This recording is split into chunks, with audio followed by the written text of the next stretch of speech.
This is the story of Sisyphus, with an F. Sisyphus, with an F, has to push an Exeggcute to the top of the Pokemon League, but the Exeggcute keeps falling down, cracks open, and hatches into a new level 5 Exeggcute. Is it possible to beat Pokemon FireRed with just one Exeggcute that keeps hatching? Let's find out. I of course name myself Sisyphus, with an F because of the character limit, pick up an Exeggcute named Boulder, and then start pushing it up to the Pokemon League. Our first hurdle is a battle against our rival, Gravity. Even though I gave him Charmander to make my life more difficult, he doesn't start with any fire type moves, so we can at least get one easy victory against our rival. That means we can now set our sights on beating the first gym leader, Brock. Our current moveset of Barrage, Uproar and Hypnosis won't be enough for that, but fortunately Exeggcute learns some pretty good moves pretty quickly. The issue in this challenge is getting experience without reaching the 5120 steps for Exeggcute to hatch. I also quickly realized that I couldn't just focus on taking as little steps as possible, since my underleveled Exeggcute got scrambled time and time again, and that only resulted in having to take more steps. I did eventually brute force my way to Pewter City, but I couldn't even beat the first gym trainer, so I had to go back to grind up against trainers that I skipped. Yes, I could also just turn in place to get encounters without using steps, but that kinda goes against the whole spirit of this very arbitrary challenge. So now instead I'm doing a fun challenge where I'm losing against Kakuna. After a lot of suffering, I got my Boulder to level 12 and decided to challenge the Pewter Gym trainer. Although Exeggcute now also has Reflect to halve the damage of incoming physical attacks, we're not ready for Brock just yet.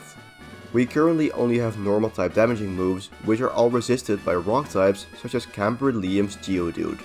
At least Barrage hits multiple times, so it does at minimum 2 damage when it hits, and this eventually knocks out Geodude. The following Sandshrew doesn't resist our attacks, so instead it tries to make us miss our moves with Sand Attack, but a critical hit lets us barely get the win, bringing Exeggcute to level 13, where it learns Leech Seed. This makes a gym battle against Brock so much easier.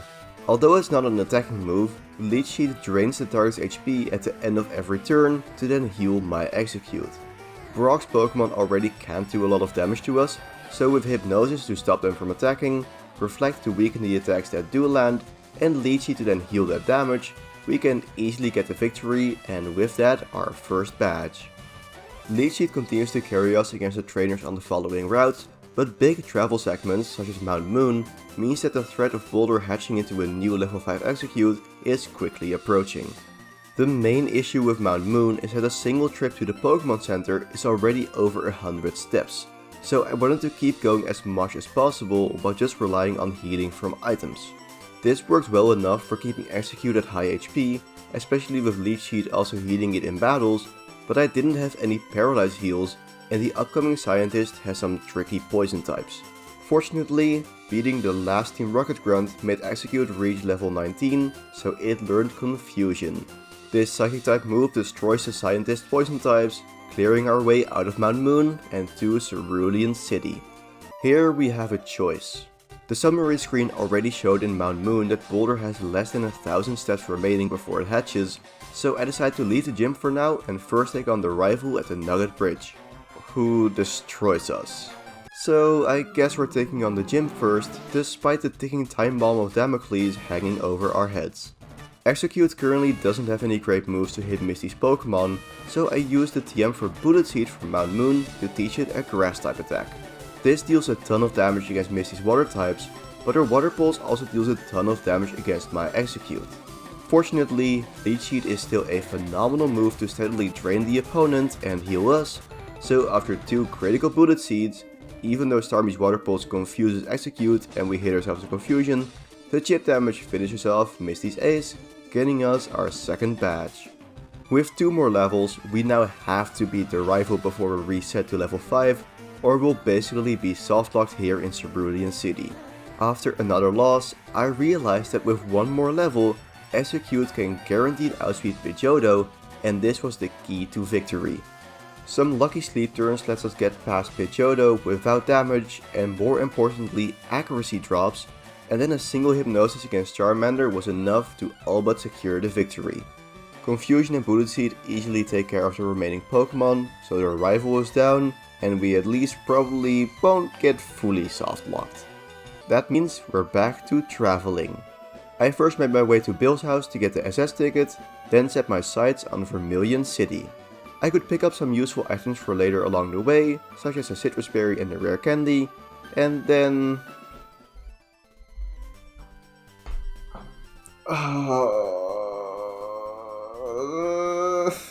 Huh? Exeggcute hatched from Boulder. You can probably tell from everything that I'm not too happy about this. Hatching now is of course better than hatching before beating the Nugget Bridge rival, but I was less than 10 steps away from the last trainer blocking Vermilion City, which would grant us access to much better grinding methods. If I had just delayed getting either of those two items, or if I had actually walked optimally at any point in this challenge instead of constantly making mistakes with speed up turned on, we would be in such a better spot right now. Instead, I'm still pretty stuck with a level 5 Exeggcute that I aptly named Boulder 2.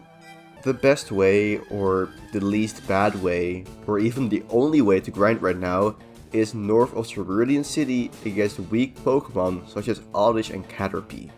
This was a very slow and annoying process because Boulder 2 wasn't fast enough to run from Pidgeys, resulting in more losses that I forgot to add to the death counter until later on.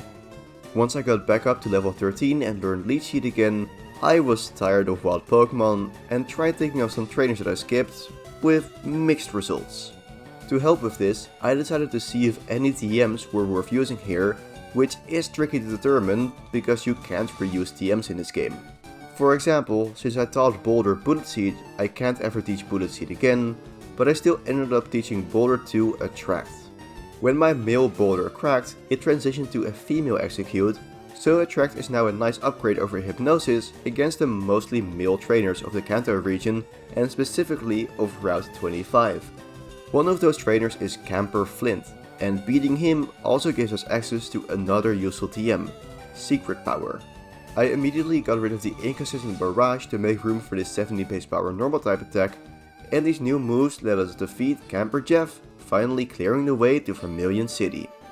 We can get the old rod here, which will help us grind up Exeggcute if it hatches again, and this also brings us to the location of our next objective, the SS Anne. Most of the trainers there weren't too difficult to handle, letting Exeggcute level up and relearn Confusion, but I once again have to battle the rival here, and I'm starting to regret letting him pick Charmander. Despite our level advantage, Charmeleon's Ember can two-shot my Exeggcute, but at least the death counter is accurate again. To get a fighting chance against the rival, I leveled Exeggcute up to level 25 to replace Attract with Stun Spore. Although it only has 75% accuracy, it inflicts paralysis, which not only gives a chance to immobilize the opponent, it also slows them down, letting Exeggcute move first. The accuracy is unfortunately often made worse by Pidgeotto's Sand Attack and Charmeleon's Smokescreen, so I got the Versus Seeker to rematch trainers for some grinding, but in the end I thought that just retrying the fight a bunch of times for a lucky run was the better and quicker solution. After over a dozen losses, I had the following attempt where Pidgeotto only landed a weak Gust, and although Charmeleon did use Smokescreen to lower my accuracy, Exeggcute landed a Stun Spore to paralyze them.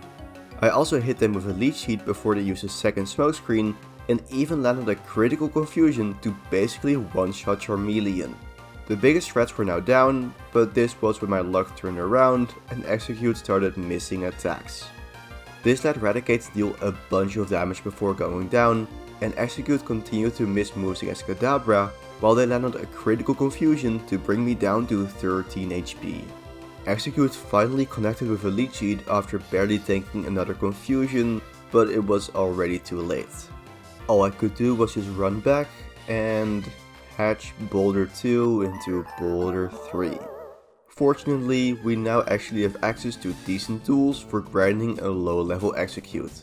I first got a bit of experience from beating Splashing Magikarps before getting bored and taking on a level 20 Butterfree. Well, at this level, Butterfree only has the status moves Stun Spore, Poison Powder, Sleep Powder and Supersonic.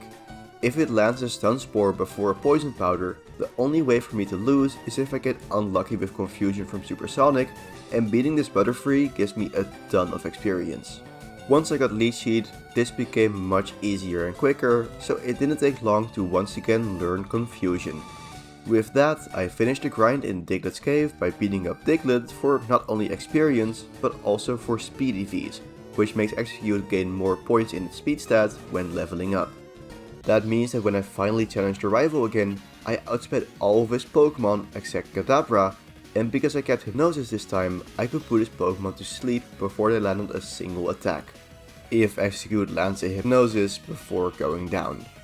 The second attempt with Boulder 3 didn't start great with a Hypnosis miss followed by Sand Attack from Pidgeotto, but I at least managed to knock them out before they could drop my accuracy further, and the second Hypnosis against Charmeleon landed to put it to sleep. I decided to heal up a bit with Leech Seed while they stayed asleep long enough for me to safely finish them off, and with Reflect also stilled my moveset this time, Eradicate was less of a threat.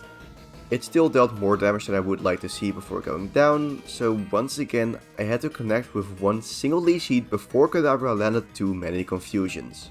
The first one missed, but the second one hit, and the following Hypnosis also landed to seal the deal.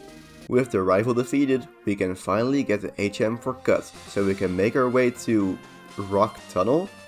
Believe it or not, this is the final hurdle that Exeggcute has to overcome in this challenge, because after that, we can get to the Celadon department store, where we can break through this otherwise endless cycle. But first, we have to get through Rock Tunnel. None of the individual trainers are a threat because of Exeggute's level advantage and its honestly phenomenal moveset and typing for this part of the game, but the issue is in the quantity of the trainers. Defeating all of these weak Pokemon still drains the PP of Exeggute's moves, so at some point I'll be out of attacks. Because of that, I decided to replace Hypnosis with Poison Powder when I got the chance to give me a new move to deal damage. This let me save Confusion PP, but it didn't mean it was always the better option. Against the last trainer in Rock Tunnel, I used Leech Seed and Poison Powder to slowly take down the lead Pidgey, but it did give it the opportunity to severely lower my accuracy, letting her Oddish then dodge all my remaining Confusions. Neither Leech Seed nor Poison Powder could affect the Grass Poison type, but I did have a secret 5th move to deal damage: Struggle. If your Pokemon has no moves left to use, it automatically uses this 50 base power typeless attack that deals a bit of recoil damage. Despite some accuracy issues, this eventually knocked out the Oddish, and there were no other trainers blocking my way to Lavender Town. So what is now left before we can get to the department store? Just one more town, I think there's one mandatory trainer, and then we can get to... Shit. There is good news and there is bad news. The bad news is that our only way to grind right now is Magikarps.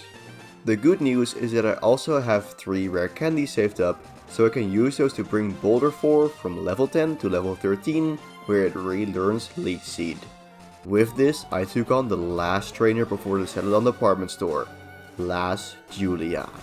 That sounds like I'm hyping up a very tough battle, but no, it's just a double slapping double Clefairy team, and the combination of Leech Seed, Reflect and Hypnosis lets me easily beat them.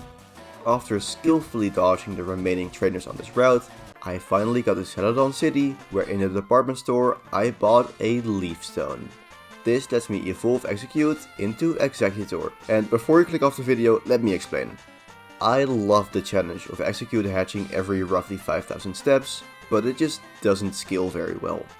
I don't want it to hatch before the league and then have to grind over 50 levels, and otherwise arbitrarily changing the hatching mechanics to make it work for the late game just didn't feel right. Instead, using the base game's 5,120 steps for it to hatch made it a fun difficulty up until here, where evolving into Exeggutor turns the challenge into a vanilla solo run. The remainder of this run was a lot of fun regardless, but if you still think that I should have continued with Exeggcute, you can find the patch for this mod in the description and try it yourself. Evolving Exeggcute now means that I won't learn Confusion anymore, but I can at least get the T in Celadon City to really open up the game. This gives me access to Saffron City, where I can get the TM for Psychic, which is almost twice as strong as Confusion. Since Exeggutor doesn't hatch, I also don't have to worry as much about using the one-time TMs, except for if I would want to redish the move at some point. Now that I had Psychic Exeggutor, it was time to take on the entire Kanto region. Leveling up was pretty easy now, ignoring a death to a coughing at the start, so I quickly moved on to the Vermilion City Gym. Although I also lost to a gym trainer's Magnemite, the actual gym battle against Lieutenant Surge wasn't too difficult. Psychic 2-shot Voltorb and Pikachu, and landing a single lead seed sealed Raichu's fate, so that's finally the third gym badge.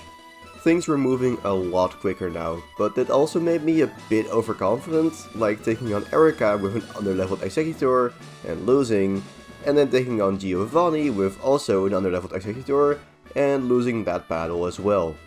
At least I got a couple more levels from the grunts in the Rocket Game Corner, so I went back to Erika, where I one-shot her Victory Bell with Psychic, didn't one-shot Vileplume with the first Psychic, but then one-shot it with the second one after a Hyper Potion, and one-shot her Tangela for in the end a very easy victory. After destroying the remaining Rocket grunts, I challenged Giovanni again, this time with more experience for Exeggutor and for me. Instead of immediately knocking out Onyx with Psychic, I took the opportunity to set up Reflect, so after I did knock them out, Kangaskhan's Mega Punch didn't do as much damage. Leech Seed also let me heal back a decent chunk of that damage, and despite a Tail Whip to drop my defense, I was free to Psychic twice to get the victory. The next location to storm through is Pokemon Tower, with first up yet another rival fight, but this time I have Exeggutor. With its plus speed nature and the level advantage, it could outspeed and one-shot both Pidgeotto and Charmeleon, and it even landed a critical Psychic on Kadabra to take it out before it could move. The only two Pokemon that dealt some damage were Gyarados, whose Thrash didn't do much because of Reflect, and then the rival's own Exeggcute, who survived the Psychic but couldn't do much back before inevitably going down, making this our first easy win against a rival since the one in the Pokemon Lab. Clearing out the rest of Pokemon Tower lets us get the Pokeflute, unlocking the way to Fuchsia City. You might think I was once again overconfident when taking on Koga with a level 35 Exeggutor, and I'd say you're right, but we'll both be pleasantly surprised by the outcome. The only Pokemon to live a Psychic was Muk, who just used Minimize and got finished off on the next turn, and the remainder of Koga's team all got outsped and then knocked out by a single Psychic each. That brings us to 5 out of 8 gym badges, but just spamming Psychic won't cut it moving forward. Looking at her moveset, Leech Seed has fallen off a bit with Exeggutor becoming more offense oriented, and Reflect doesn't help much against the mainly special threats in the rest of the game. Because of that, I decided to fully lean into offense by using the TM for Sunny Day from the Safari Zone and the TM for Solar Beam from the Pokemon Mansion. Let's see how this helps us in yet another rival fight in Silphco. The start requires a bit of luck with landing Hypnosis to safely take on Pidgeot and landing another Hypnosis to put Gyarados to sleep, but then the fun strategy starts. While Gyarados is asleep, I can set up Sunny Day to activate Exeggutor's Chlorophyll ability, doubling its speed. We were already faster than Gyarados, but the next Pokemon to come in is Charizard, and we can now outspeed this to once again rely on luck with Hypnosis. In this challenge we'll always need a mix of strategy and luck. Fortunately, Charizard stays asleep for long enough for me to avoid getting burned to death by Flamethrower, but the luck does turn around a bit when Exeggcute paralyzes my Exeggutor. This gives the following Alakazam some opportunities to set up with Calm Mind, but here we see the other benefit of Sunny Day, making Solar Beam a 1-turn 120 base power special grass move, dealing huge damage, despite 2 special defense boosts on Alakazam. A third Calm Mind slightly prolongs the fight, but the rival isn't smart enough to use Recover, so we get our first victory with Solar Beam. This improved moveset let me easily defeat Giovanni in the Silphco as well, and next up is Sabrina. The combination of Psychic and Solar Beam is especially useful here, with Solar Beam taking care of the opposing Psychic types, while Psychic can one-shot the bug Poison type Venomoth. We do have to once again deal with a Calm Mind Alakazam, but this time 2 Solar Beams was all it took, so that's badge number 6. The next gym leader is the Fire type specialist Blaine, which may sound like a tough opponent, but I found the perfect strategy. We can immediately get rid of the lead Growlithe with Psychic, and although I could do the same to the following Ponyta, I instead used a newly taught skill swap to exchange Chlorophyll for Flash Fire, making me immune to fire moves. Well, the lesson here is don't trust Bulbapedia for abilities, use the Kinderkalk. Since Ponyta apparently has run away, I decided to use a TM for Light Screen to replace the now useless skill swap, so in the next attempt I could halve the damage from incoming special attacks like Fire Blast. However, on this attempt Ponyta ended up missing it for 0 damage anyways, and I could then outspeed Rapidash and knock it out with a single critical hit. That just left Arcanine, which lived the Psychic and landed a strong Fire Blast, but Light Screen let Exeggutor survive the hit, and then a second Psychic finished off Arcanine to get the penultimate badge. All that's left to get the final badge is refusing Bill's offer to go to the Sevii Islands and beating up Giovanni for the 3rd time. As you can imagine, this was no issue at all. I just started by setting up the sun to double my speed, which immediately got cut in half again by Scary Face, but Exeggutor still outsped the Nidos and took care of those with a single Psychic each, and the sun also let me use 1-turn Solar Beams to destroy the rest of Giovanni's Pokemon. Getting all 8 badges means we are allowed to enter Victory Road, but being allowed to enter doesn't necessarily mean we can actually enter just yet, because the rival is blocking our path once again. He is also a true roadblock here, because Charizard is faster than Exeggutor and one-shots it with Flamethrower. Using Sunny Day to outspeed them doesn't let me do much, since Psychic isn't a one-shot and the sun will also boost Flamethrower, so I'd much rather have something like Hypnosis over Light Screen here. Unfortunately, there is no Mover Learner in Kanto, but there is a Mover Learner in the Sevii Islands. Grabbing a big mushroom in Mount Moon let me teach Hypnosis to Exeggutor, and now that I can put my opponents to sleep again, I decided to use a move shooter to teach Dream Eater over Psychic. This Psychic type attack only works when the opponent is asleep, but it's slightly stronger than a Psychic and it drains HP. It's still just shy of a 2-shot against Charizard, so I immediately replace Hypnosis again to give Exeggutor Thief. Using this against Wild Abra lets me steal a Twisted Spoon, a health item that slightly boosts Psychic type attacks. With this, and Hypnosis back on the moveset thanks to Stolen Mushrooms and the Mover Learner, 2 Dream Eaters took care of Charizard, and from there the battle is smooth sailing, if Exeggcute doesn't land a Stun Spore. So there we go, that's all the boss battles before the Pokemon League. Lorelei is the first member of the Elite Four, and by far the one I fought the most. It's not because she has such a scary team, most of her Pokemon go down to a single Solar Beam, but it's more because this was honestly the easiest way to grind right now. Lapras could live a Solar Beam at first, but the additional levels from battling Lorelei a bunch of times let Exeggutor one-shot Lapras later on, so that left Jinx as the only Pokemon that didn't immediately die to Solar Beam. The winning attempt started with putting her lead Dugong to sleep, letting me set up Sunny Day to then destroy her first 3 Pokemon with Solar Beam. Jinx is 4th, and although as mentioned it lives a Solar Beam, Exeggutor also lives an Ice Punch, so while Lorelei spammed full restores, I just spammed Solar Beam to eventually take them down, and a single Dream Eater knocks out Cloyster to defeat Lorelei. That brings us to the second Elite Four member, Bruno.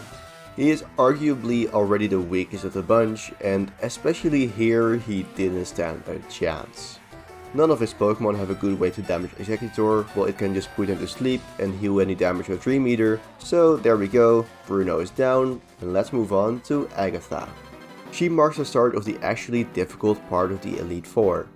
Although we can still hit Agatha's poison types for super effective damage, they also hit me for super effective damage, and especially Gengar is a big issue. I'm at least somehow faster than the first Gengar, so we can put it to sleep and get rid of it with a single Dream Eater, but the second Gengar will be faster, so against Arbok I had to set up the Sun. That of course first meant putting it to sleep, and although the first Hypnosis missed, Agatha just used Screech and the second Hypnosis landed. Arbok stayed asleep for long enough for me to set up the Sun, so now Exeggutor could outspeed and one-shot the rest of Agatha's team. This still relied on landing Hypnosis, which missed against Haunter as well, but Agatha once again used a useless move, and Exeggutor didn't miss twice in a row, so that's 3 Elite Four members defeated. That leaves only one more Elite Four member, the Dragon Specialist Lance. His Dragon types are annoying to deal with, but fortunately his first 2 Pokemon aren't Dragon types. His Gyarados can't do any significant damage to us, but it stayed asleep anyways, letting us set up the Sun before using a second Dream Eater to finish them off. Aerodactyl is up next, which can be disrupted with Scary Face to lower my speed, or it could just deal big damage with Wing Attack, or it could just feign to a single Miracle Seed boost with Solar Beam in the Sun. Unfortunately, that won't be the case for Dragonite, so we are back to the combination of Hypnosis and Dream Eater. Hypnosis fortunately lands before Dragonite can use Safeguard to prevent any status conditions, so we can immediately start chipping them down with Dream Eater. The first hit dealt just over half of its HP and damage, but Lance's ace is holding a Citrus Berry to recover some HP, letting it survive a second attack. Because you'll always use a full restore here, I use Hypnosis again to put them back to sleep, and then continued using Dream Eater. This third one was a critical hit, but it was just shy of a knockout because I gave Exeggcute the Miracle Seed over the Twisted Spoon, and this put me in a tricky spot. If I expected Lance to heal again, I should go for Hypnosis, but it's totally useless if he just tries to attack. On the other hand, if I use Dream Eater and they do heal, that is then also completely useless. So instead, I used Sunny Day for later in the battle, and when I saw the Dragonite stay asleep for another turn, I could now safely use Solar Beam to finish them off. This brought in the first of the two Dragonair, which are annoying in their own way with the ability Shed Skin. This can heal a status condition at the end of the turn, so Hypnosis Dream Eater isn't very effective, so instead I'm using the not very effective Solar Beam. It's still strong enough for a 2-shot, and Outrage doesn't do a lot back, so that easily took care of the first Dragonair. The second one used Thunder Wave though, and the Harsh Sunlight ended this turn, so I needed to break through Paralysis twice for the victory. Outrage was slowly chipping away on Exeggutor, and it was then immediately fully paralyzed, but on the following turns Exeggutor broke through Paralysis to use Sunny Day and then Solar Beam, knocking out Lance's final Pokemon and getting us the win. So now all that's left is one final battle against our rival. I was hoping to beat this challenge with less than 100 losses, but his first 3 Pokemon are all threatening their own ways, so it wasn't meant to be. With the loss counter in the triple digits, I decided to use the 3 rare candies in my bag for a tiny power boost at the end. The main thing that would matter is not Exeggutor's level though, it's making sure I don't get hit by a Fire Blast from Charizard, which ended a lot of attempts. But then, after getting turned into an omelet 4 more times, we got the following run. It didn't start great with Hypnosis missing against Pidgeot, but since he just used Aerial Ace, I could later heal all the damage with a single Dream Eater, and next is Gyarados. This went mostly the same with the first Hypnosis missing and then doing some small damage to Exeggutor, before the second Hypnosis landed, so Dream Eater then let me heal back the damage and knock out the Gyarados. That brings us to the moment of truth. This Charizard has been the biggest issue throughout this entire run, and although Hypnosis connected right away, I still needed one more sleep turn to safely get through this. Dream Eater took them down to yellow HP, and Charizard stayed asleep, so despite the Citrus Berry, a second Dream Eater finished them off. That leaves Alakazam, which gets one-shot by Solar Beam, Rhydon, which gets one-shot by Solar Beam, and very poetically, the rival's own Exeggutor. One Solar Beam is not enough here, and they try to go for their own sleep shenanigans with Sleep Powder, but it misses, so a second Solar Beam doesn't end the fight. And now my Exeggutor is asleep, so there goes our climactic ending. It's not like this Exeggutor is a serious threat, so in the end we put them to sleep and use Dream Eater to take down this imposter. That means that we defeated our rival for the final time, and Sisyphus, with an F, beat Pokemon FireRed with just one Exeggcute that kept hatching until it became an Exeggutor. I love silly mods like this, and I hope you enjoyed it as well. If you have any ideas like this, or use ideas for mods in general, feel free to leave them in the comment section or in my Discord server. If you enjoyed this video, consider liking, subscribing, or maybe even becoming a YouTube member to get early access to videos and mods like these. That's it for this video, so I'll see you next time, and of course, stay alive.